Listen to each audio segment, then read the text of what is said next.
Hi, I'm your indie fantasy author, Melinda Kucera, and I'm back just to give a quick update on where things are, what's going on. So, this is the first week of NaNoWriMo. I said in my last video that I wasn't planning on taking part in NaNoWriMo this year because it didn't really align with the goals that I had, and now I'm regretting that because the pressure and community aspect of it might have gotten me through some tough days this week, and I might have gotten more words down. So, I don't know. So where I'm at right now is that I haven't written anything on my current work in progress, which is Rogue Ranger, the third book of the Robin of Larkspur series. And it's not because we're fighting, although we are fighting, and I'm still not sure what to do about this chapter. There's a whole bunch of things going on in it that I don't know where she's going with this. I know where I wanted things to go, but we are really far from that outline. So I'm having to think on my feet and figure out where we can go with this. She's just introducing a ton of new characters that I don't even have names for. I don't know if these characters are going to recur.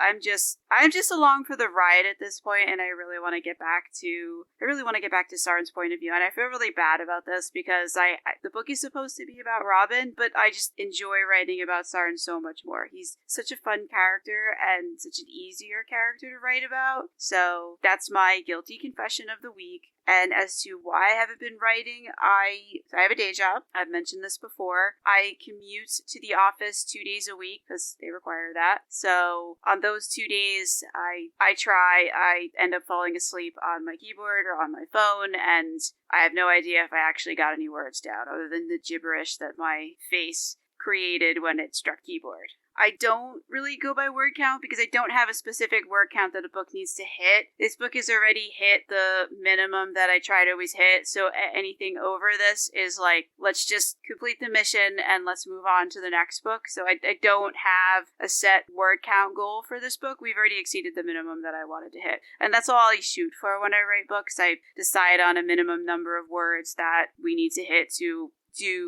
convey what's going on and do it in a really good way. I just come up with an estimate. And we've already hit that, so we don't need to go all that much further, unless the plot requires it. I'm still not sure what the plot requires, because I still don't know where exactly she's going with this. The other reason that I haven't written much was because I mentioned this a little bit on social media, and I mentioned it, but it's Rand writes the newsletters, but I write them because he's a fictional character and can't physically write them, so I actually write them in his voice. I know that's confusing. It's a lot of fun if you happen to be on my newsletter list, if you happen to get these, because the newsletters are mostly fiction.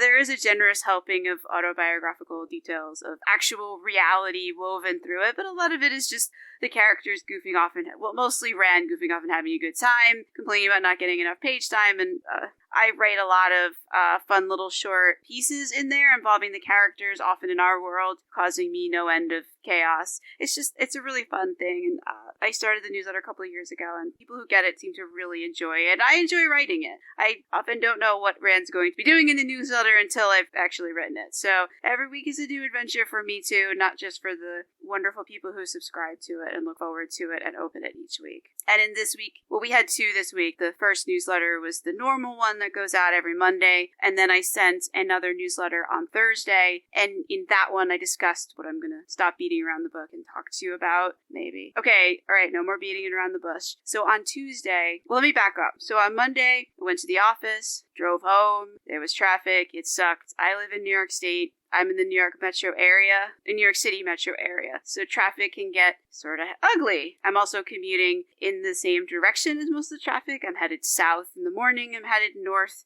in the evening, along with literally everyone else. In addition to that, I'm also heading east in the morning and west in the evening, along with literally everyone else. So, yeah, I sit in a lot of traffic both ways, which is not fun. After working 8-hour day, it can be really tiring because you have to get in a car and you have to think and pay attention and make sure that, the cars that the cars actually see you and don't try and change lanes when your car is physically occupying the space, which happens a lot more often than it should. So I'm always having to drive defensively and react to what's going on. In addition, almost half of my commute is taking roads that trucks use, so I'm also trying not to get sidewiped by giant Mack trucks, most of which have the Amazon logo or the UPS logo or various other produce logos.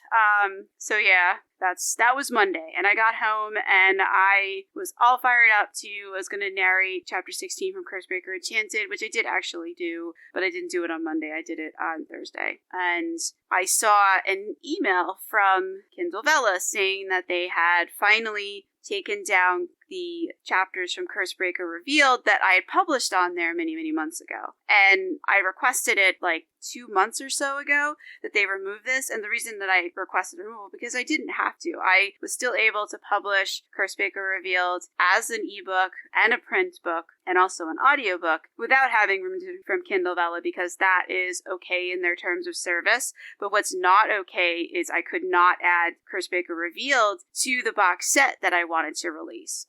Because I like to box things up. I do it for the fans. I do for people who like to binge read. The box sets are always cheaper than buying the individual books. And I do that so there's always a way for readers to get the books. That there's always a way that's a little bit more affordable. So that's something that I like to do. I try to get like nice artwork for it. And so I had everything ready to go because I read through the terms of service and everything was okay. So I could give a copy of the trilogy in the box set format, including Cursebreaker Revealed, to my patrons on Patreon ahead of it being removed from Kindle Vella, because the box set was not on sale anywhere. So everything seemed to be okay from that perspective. So I sent it to my wonderful patrons a couple weeks ago, and now it's down. So on Monday night, I had everything ready to go. So I just uploaded the files for the box set for Cursebreaker books 7 to 9 to all of the retailers. I am not in Kindle Unlimited, so my books are everywhere. So there was a lot involved in that. I had to publish it to Amazon and to Kobo and to Barnes & Noble and to Google Play and to a distributor to get to Apple, because I'm not an Apple person. And so I did all of that Monday night, and then I passed out. I didn't get any writing done that night. I tried to. I looked at the document, and I think as far as I got. And then on Tuesday, I got up, threw on some clothes, drove back to the office, dealt with wonderful New York traffic, which is not all that wonderful. I worked until around lunchtime, which I usually go for a walk because I can't sit anymore. I'm not one of those people who can sit all day. I work with some of those people. I don't understand how they can sit for 8 hours and not even take a lunch break. They only get up to go to the bathroom. I can't do that. So I left my desk to go take a lunch break and go for a walk, and I saw an email icon. I was like, oh, and I saw it was from one of the stores that I had uploaded Cursebreaker books 7 to 9 to, and so I opened up the email and I saw there were other emails, and I was like, oh my, because when you hit publish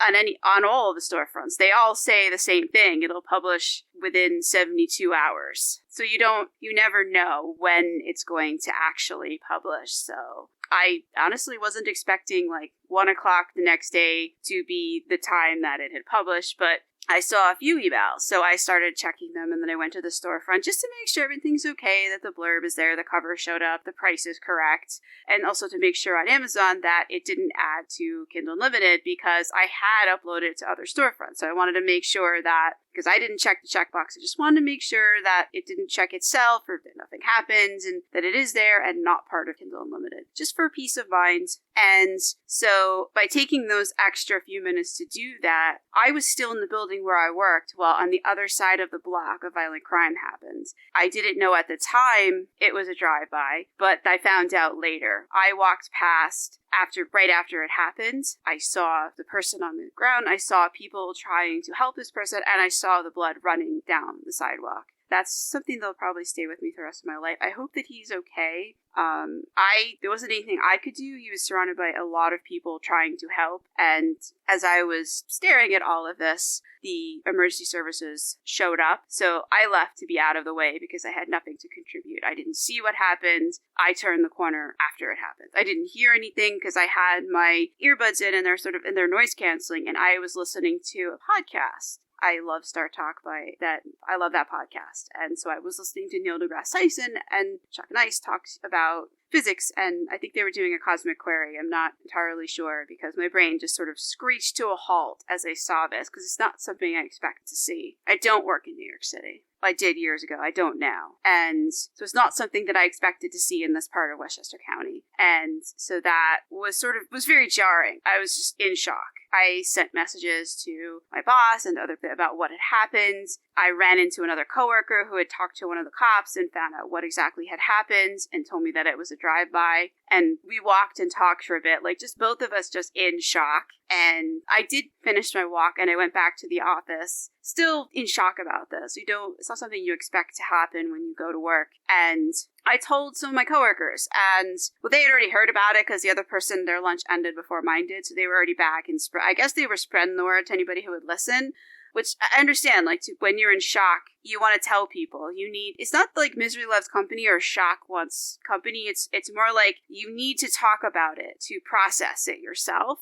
So when I got back, like, immediately the members of my team, I feel so bad. My boss was on a call. We don't use Zoom. We use Microsoft Teams, but it's similar to a Zoom call with the camera and the microphone. And my entire team, as I walk in, except for my boss, was like, "Oh my God, what happened? What did you see?"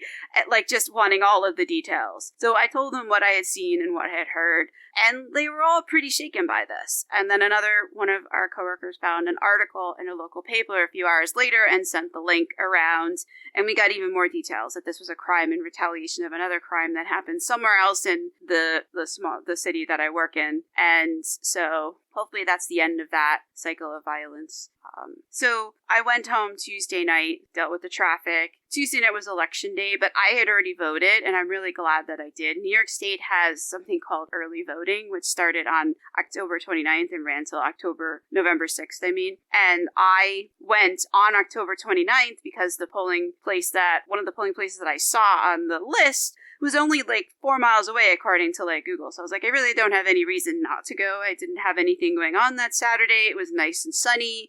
I had other errands to run that I could run in that direction. So I got in my car, went over and voted. There were a line of people, so I was definitely not the only person with that in mind. So that was pretty cool. And I was really grateful this past Tuesday that I had voted early. So, because it was just not even a thought in my mind. I went home and just couldn't settle. I just couldn't get that image of the blood running down the sidewalk out of my mind. I don't actually know what I did on Tuesday afternoon at work. I know I did do work. There's notes, there's comments in the project system that I tested things and approved things, but I have no memory of it at this point. So I came home and did some laundry, just couldn't settle. So I was just like doing anything to just keep busy. And so that was Tuesday night. I tried to write, and then I ended up just making like TikToks because it's sort of fun to play around with some of the effects in the videos. I'm not very good at making TikToks or TikToking in general, but I do enjoy playing with some of the effects and like sticking my book covers in it and just like playing around with it. And that it's creative, it's kind of fun, and maybe somebody will look at it, maybe it'll make an impression. Most likely not, but still, it's still fun to play with sometimes. And it was mindless, so I did that, and then before I knew it, I was falling asleep, so I did. And then on Wednesday, I worked from home, because we only have to go into the office 2 days a week. So I worked from home Wednesday, still couldn't settle, couldn't focus, so I ran out on my lunch break, and I picked up some of my favorite things, like fennel and other deliciousness. And after work, I just cooked for hours and hours and hours and made all the things that I like and tried to make them as healthy as possible because I needed the challenge. It wasn't just cooking to be busy. Well, I also I had run out of food, so I had to cook, but I needed a challenge to keep my brain busy. So I was trying to really healthify things for a challenge. There's certain things that I'm allergic to, so trying to make things that use. So I did that. And I didn't. And then after I cleaned up everything, I tried to write, but I fell asleep. I was just too tired, too beat. And today, I did record Cursebreaker Enchanted, chapter 16. So that got done today on Thursday. And now I'm making this short. Well, it was supposed to be short, but now we're at 7 minutes, so I should probably stop. So that's where I'm at right now. The shock is wearing off. It's still sort of with me. I've lived in New York all of my life. Not in New York City, but in the metro area, and never seen anything like this. So it was jarring. And I hope that he's okay, and I hope that he recovers speedily. I don't know who he is or what his background is, but nobody deserves that to happen. You know, no one deserves to be minding their own business and someone driving up and shooting them. No one deserves that. So I think I'm gonna close on that depressing thought. But that's where I am. That's what's going on. But there's a storm coming, the remnants of a tropical storm, so there'll be heavy rain and high winds the next couple of days. But I'm going to get stuck in and just work on Road Ranger. We are going to just either I'm gonna end her or she's gonna end me. Like, we're just gonna see what we can do with this book, because we're at that point where we've gotta start wrapping this up. And I owe my patrons some more chapters, so we've gotta come to some agreement on this. So that's where we're at. Thank you for following, thank you for listening to me, and I'll see you in the next one.